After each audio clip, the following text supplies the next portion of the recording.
आदाब, नमस्कार दोस्तों। आज हम आपसे जो है वर्ल्ड मिलिट्री एक्सपेंसेस पे बात करेंगे। क्यों दुनिया यूनिपोलर वर्ल्ड में जो है और अमेरिका का इस तरह से दुनिया में दबदबा आज भी है। बहुत से लोग ये कहते हैं कि अमेरिका वो पहले वाला अमेरिका नहीं रहा, और इवन अमेरिकन्स भी मानते हैं। और इसीलिए जो है अमेरिका में जो है डोनाल्ड ट्रंप के नेतृत्व में जो है जो नारा दिया गया मागा का, मेक अमेरिका ग्रेट अगेन, इसका मतलब है कि वो भी इस चीज़ को मान रहे हैं कि अमेरिका यानी यूनाइटेड स्टेट पहले जैसा ग्रेट नहीं रहा है। लेकिन पहले जैसी भूमिका नहीं, खासकर कोल्ड वार के बाद 1945 के बाद आप देखेंगे कि दुनिया में दो सुपर पावर उभरी। उससे पहले जो रिजीम था उसमें बहुत बड़े चेंज देखने को मिलता है। उस वक्त जो है यूनाइटेड किंगडम है, फ्रांस है, जापान है, ये सब एक पावर समझे जाते थे, जर्मनी है। लेकिन सेकेंड वर्ल्ड वार के बाद दुनिया की तस्वीर बहुत तेज़ी से बदली और उसमें दो सुपर पावर जो है उभर कर सामने में आई। एक यूनाइटेड स्टेट ऑफ अमेरिका और दूसरा यूएसएसआर। और दोनों के बीच में आइडियोलॉजिकल डिफरेंसेस भी थे। यूनाइटेड स्टेट जो है कैपिटलिज्म को रिप्रेजेंट करता था और यूएसएसआर जो है वो सोशलिज्म को। तो दोनों ने दुनिया पे जो है अपने अपने हिसाब से अपना प्रभुत्व जमाया, अपना साम्राज्य बढ़ाया, और मतलब आइडियोलॉजी के बिना पे बहुत सारे देश उनसे जुड़े भी। जैसा आप जानते हैं कि नाटो 1949 में बना अमेरिका के नेतृत्व में, और इधर यूएसएसआर ने जो है वारसा संधि की, वो नाटो के जवाब में था। अब जो 1945 के बाद की जो दुनिया की तस्वीर है, तो दुनिया में जो कहते हैं कि कोल्ड वार की शुरुआत हुई। कोल्ड वार आप समझते ही होंगे, कोल्ड वार कहा जाता है कि वाक्यों से युद्ध करना। उसमें जो है डायरेक्ट मिलिट्री एक्सरसाइज नहीं किया जाता है, एक दूसरे को प्रेशर टैक्टिक्स जिसे कहते हैं, एक दूसरे को दबाना धमकाना, आप ये करोगे तो हम वो कर देंगे, हम ये ऐसा करेंगे, हम वहाँ। क्यूबा मिसाइल भी जो है उसी दौर का एक उदाहरण है, जब जो है सोवियत यूनियन या यूएसएसआर ने जो है बिल्कुल अमेरिका के नाक पे क्यूबा में जो है मिसाइल जाके तैनात कर दी थी, और वो लगभग जो है यूनाइटेड स्टेट और अमेरिका के बीच डायरेक्ट युद्ध का कारण बनते बनते रह गया। फिर बाद में दुनिया की, जैसा आप जानते हैं, तस्वीरें बदली। मिखाइल गोर्बाचोव जो है वो सोवियत यूनियन के यानी यूएसएसआर के जो है प्रेसिडेंट बने। वो थोड़ा लिबरल थे, और उस वक्त डोनाल्ड रीगन जो अमेरिका के प्रेसिडेंट थे, वो मतलब चाहते थे कि किसी तरीक़े से जो बाइपोलर है, यानी जो सोवियत संघ की भूमिका है, उसको कमज़ोर की जाए। और मिखाइल गोर्बाचोव को इनकरेज किया, क्योंकि मतलब वहाँ वन पार्टी सिस्टम था, कम्युनिस्ट रिजीम था, डेमोक्रेसी थी नहीं, वहाँ चुनाव होते नहीं थे। तो अमेरिका ने मतलब जो है गोर्बाचोव को इनकरेज किया कि आप थोड़ा लिबरल पॉलिसी अपनाइए। और गोर्बाचोव भी थोड़े लिबरल माइंडेड थे। उन्होंने पेरेस्ट्रोइका और ग्लासनोस्ट, ये दो शब्द बहुत मतलब मशहूर हैं, मतलब जो है सुधार और ओपननेस, यानी खोला उन्होंने, तो सुधार किया। और दूसरा जो है उन्होंने जो सोसाइटी जो बिल्कुल बंद थी, उस सोसाइटी को थोड़ा ओपन किया। और जब सोसाइटी को ओपन किया और उनको जब ये अपनी ओपिनियन जाहिर करने की इजाज़त मिली, क्योंकि सोवियत संघ में एक वहाँ प्रोविज़न था उनके कॉन्स्टिट्यूशन में कि अगर कोई मुल्क रेफरेंडम कराता है और वो अलग होना चाहता है तो वो अलग हो सकता है, लेकिन जब तक 1991 से पहले जो है वो किसी की हिम्मत नहीं होती थी, ना किसी मतलब पहले की सरकार ने कोई ऐसी कोशिश की या ना ऐसा अधिकार भी किसी को नहीं दिया। जैसा आप जानते हैं कि मतलब जो है सोवियत संघ 15 राज्यों का एक संगठन था जिसे सोवियत संघ कहा जाता था। उसमें सभी आज के जितने 15 देश इंडिपेंडेंट देश थे वो पहले सोवियत संघ का हिस्सा हुआ करते थे। अब जो सोवियत जो गोर्बाचोव को जो है ये एक जो है उन्होंने जो खोला, ओपननेस किया और सुधार, जिसको सुधारवादी कहते हैं, ग्लासनोस्ट एंड पेरेस्ट्रोइका, ये दो मतलब जो है प्रेस की तरह इस्तेमाल किए जाते हैं। अब जैसे ही सोसाइटी को ओपन किया वैसे ही वहाँ पे लोगों ने, क्योंकि सोवियत यूनियन जो है अलग अलग मतलब ज़बान, अलग अलग कल्चर मतलब थे मिक्स, मतलब जो है 15 राज्यों में।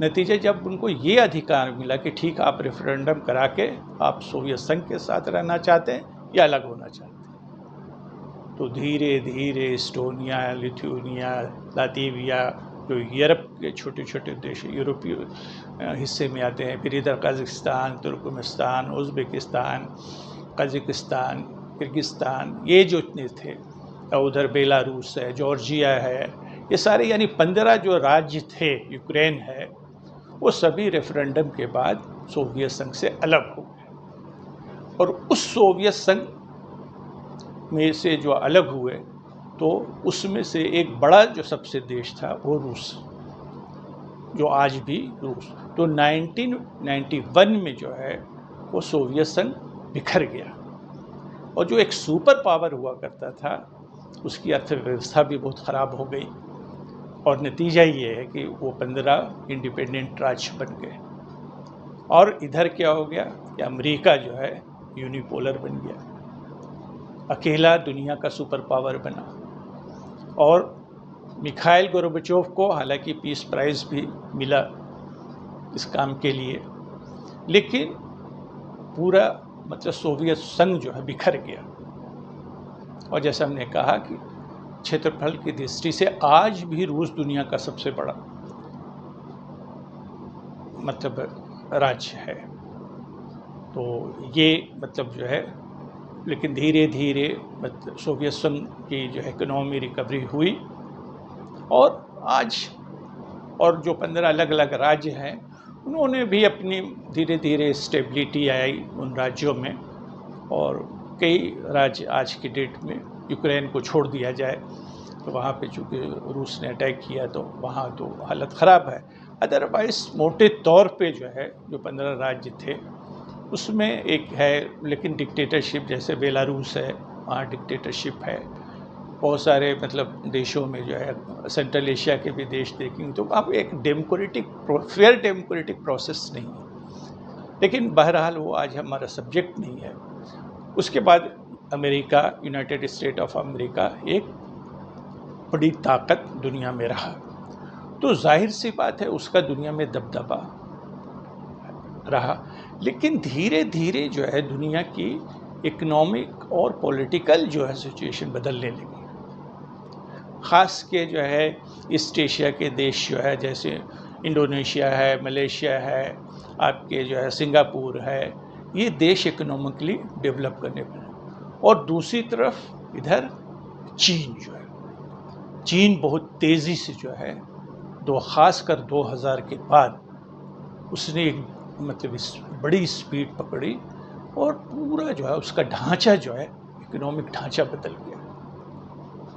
और आज जैसा सभी जानते हैं कि जो है चीन जो है दुनिया की दूसरी इकोनॉमी है, यानी मतलब जो है अमेरिका के पास, अमेरिका 32 मतलब जो है ट्रिलियन की इकोनॉमी है और लगभग जो है 20 मतलब जो है 21 जो है मान लें तो चीन की इकोनॉमी आज के डेट में। बाकी सभी जो है 5 से 5 से थोड़ा बहुत ज़्यादा, चाहे जर्मनी है, थर्ड इकनॉमी जर्मनी है, फिर उसके बाद जापान है, पीछे मतलब इंडिया गया था 4th पे, लेकिन अब जो है फिर ग्रेट ब्रिटेन ने रिकवर किया, और भारत जो है आज 6th पोजीशन पे चला गया। लेकिन इकोनॉमिक कंडीशन भारत की भी पहले से बेहतर हुई है और दूसरे कंट्री में भी बेहतर हुई है। तो जो पहले जो अमेरिका का जो दबदबा था कि जितने भी इंटरनेशनल इंस्टीट्यूशन, आज भी उसका है उस पर पकड़, वर्ल्ड बैंक है, इंटरनेशनल मॉनेटरी फंड है, यूनाइटेड नेशन है, वर्ल्ड हेल्थ ऑर्गेनाइजेशन से तो डोनाल्ड ट्रंप ने अपने आप को अलग कर लिया, लेकिन ये जितनी बड़ी इंस्टीट्यूशन अभी भी है उस पे जो है मतलब अमेरिका का अभी भी दबदबा है। अमेरिका डोनाल्ड ट्रंप के सेकंड टर्म आने के बाद, और ख़ास के जो है ईरान पे जो अमेरिका ने जो अटैक किया और यूरोपियन यूनियन ने उसका समर्थन नहीं किया। आम तौर पे ये होता था कि जो भी अमेरिका फैसला लेता था यूरोपियन यूनियन जो है ब्लाइंडली उसको फॉलो करता था। लेकिन ये पहली बार ऐसा देखा गया है कि अमेरिका के किसी फैसले को यूरोपियन यूनियन ने मानने से इनकार कर दिया। एक उधर भी जंग चल रही है, सोवियत या रूस ने जो अटैक किया वो यूक्रेन पे, तो नतीजा ये है कि जितना तेल का मतलब जो सप्लाई चेन था जो मिडिल ईस्ट से ज़्यादा था या जो फिर रूस से ज़्यादा था यूरोपियन यूनियन को, वो एक तरह से बंद हो गया। तो इन्फ्लेशन बढ़ा और मतलब ये फ्यूल क्राइसिस भी है, बहुत सारी फ़्लाइट बंद हो गई, बहुत सारी फ़्लाइट कैंसिल हो गई, अभी भी वो चल रहा है। लेकिन फिर हम आपसे आज बात करेंगे कि जो है किस तरीके से तमाम कमियों के बावजूद ये अमेरिका के पहले जैसी पोजीशन नहीं है, लेकिन उसके बावजूद आज भी जो है कोई अमेरिका के ख़िलाफ़ नहीं जा सकता। चीन ने तो अपनी पोजीशन बना ली है, ऐसा लग रहा है कि उसने सोवियत संघ का रिप्लेसमेंट कर लिया है। और अभी डोनाल्ड ट्रंप चीन गए थे तो उन्होंने कहा कि दुनिया में 2 सुपर पावर है, यानी एक हम है एक चीन है, उसको एक्सेप्ट कर रहे हैं कि ये सुपर पावर है, क्योंकि मिलिट्रीली स्ट्रॉन्ग है इस वक्त, मतलब चाइना जो है और इकोनॉमिकली भी। उधर आप देखेंगे सोवियत यूनियन के टूटने के बाद रूस की वो पोजीशन नहीं रही। आज और जैसा हमने कहा कि थोड़ा जो है यूरोपियन यूनियन ने भी जो है अमेरिका के हाँ में हाँ मिलाना थोड़ा कम कर दिया है। गाज़ा की जो सिचुएशन थी तो लगभग 70,000 से ज़्यादा इजरायली ने जो है जेनोसाइड किया वहाँ पे गाज़ा में, अमेरिका ने कुछ नहीं किया।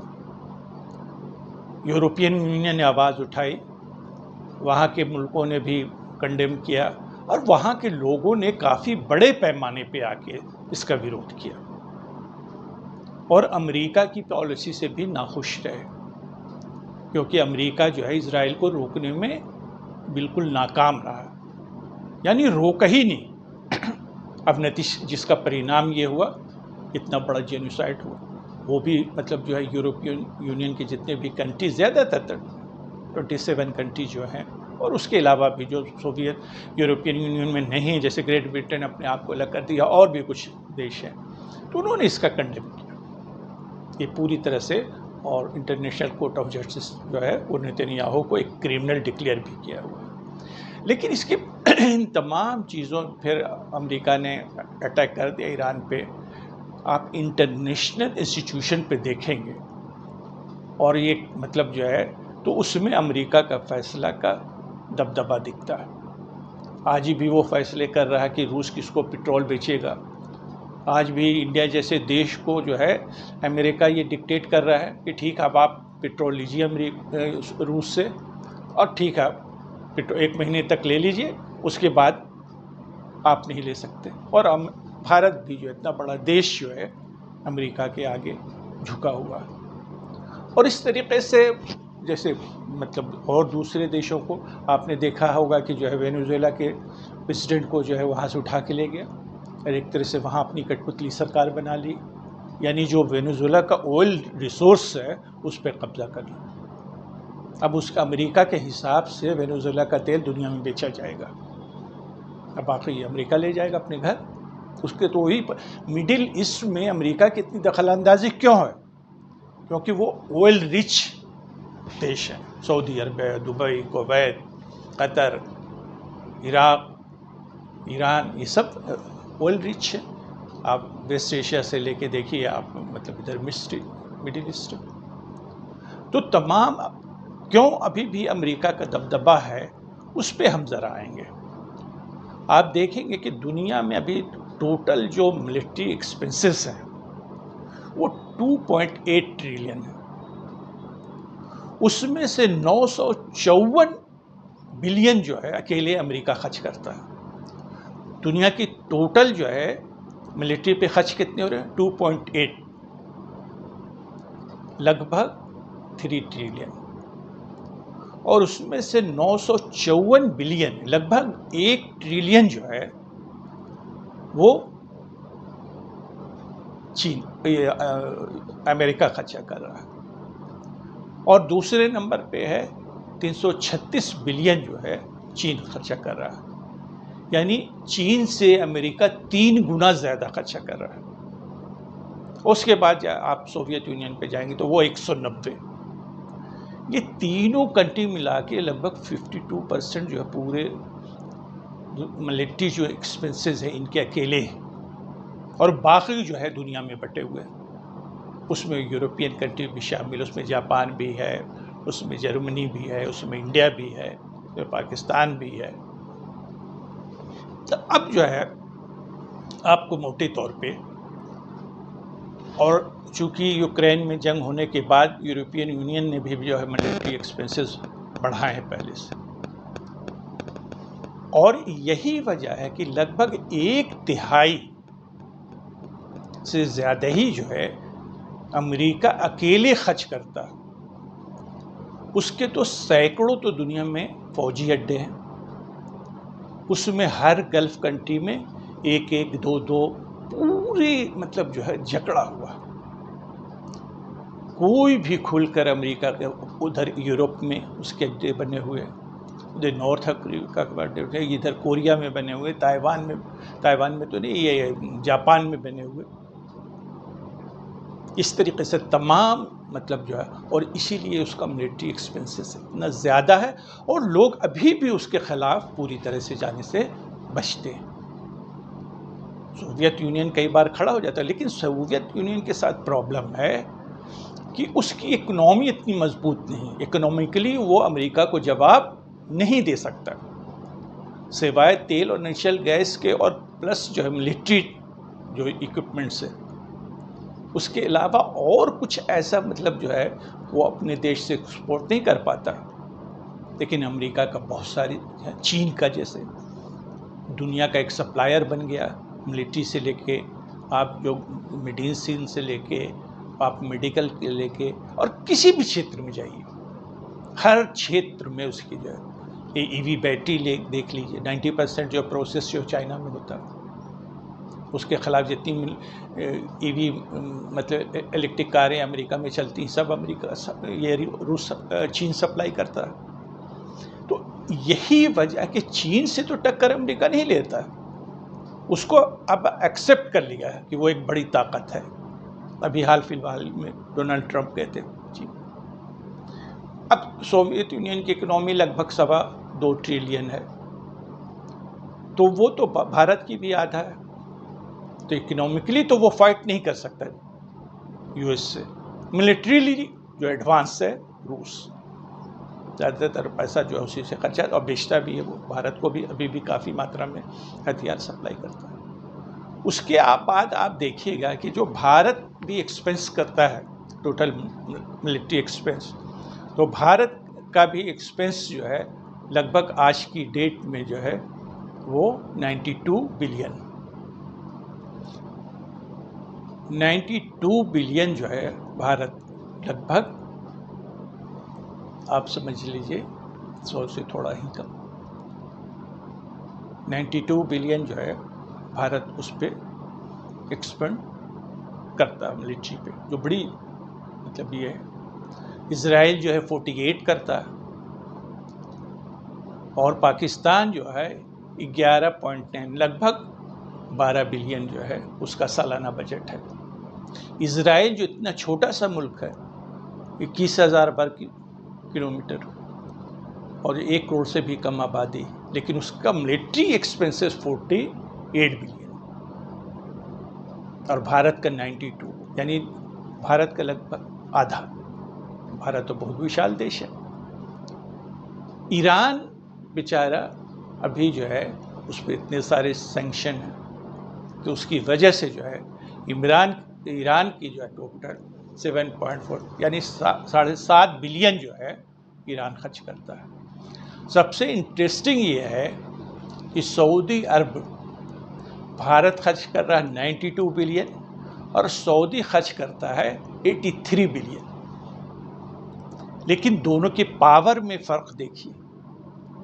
भारत एक मिलिट्री पावर है दुनिया की, ठीक है, और 92 बिलियन खर्च करता है। सऊदी 83 बिलियन खर्च करता है, लेकिन वहाँ वो कहाँ ठहरता है? सारे हथियार ले लेके वो गोडाउन में रख दिए। अमेरिका वो प्रेशर बना बना के कि हम तुम्हारे चौकीदार हैं, हम तुम दुनिया से बचाते हैं तुमको, नहीं तो तुम्हारा तेल छीन लेगा। अब नतीजा ये है कि वो अमेरिका से सऊदी हथियार खरीदता है।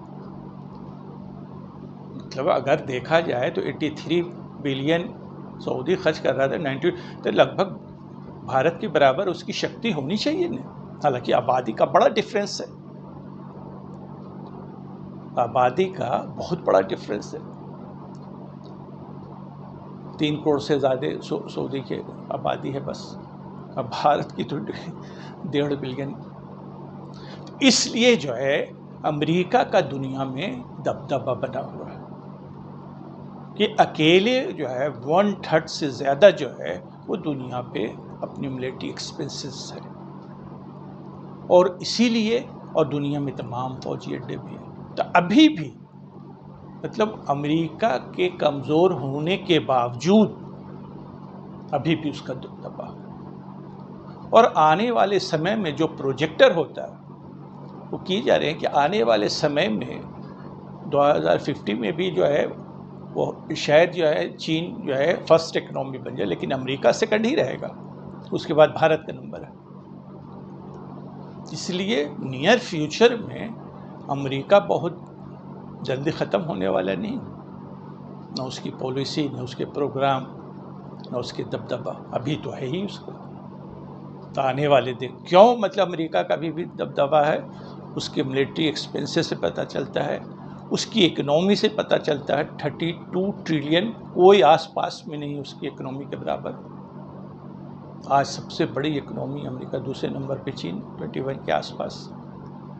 तो यही वजह है कि आज भी अमेरिका का दुनिया में दबदबा है और दुनिया के ज़्यादातर देश अमेरिका से अभी भी डरते हैं और डायरेक्ट टकराने से बचते हैं। आने वाले समय पे फिर नज़र रहेगी। आज के लिए इतना ही। Thank you very much.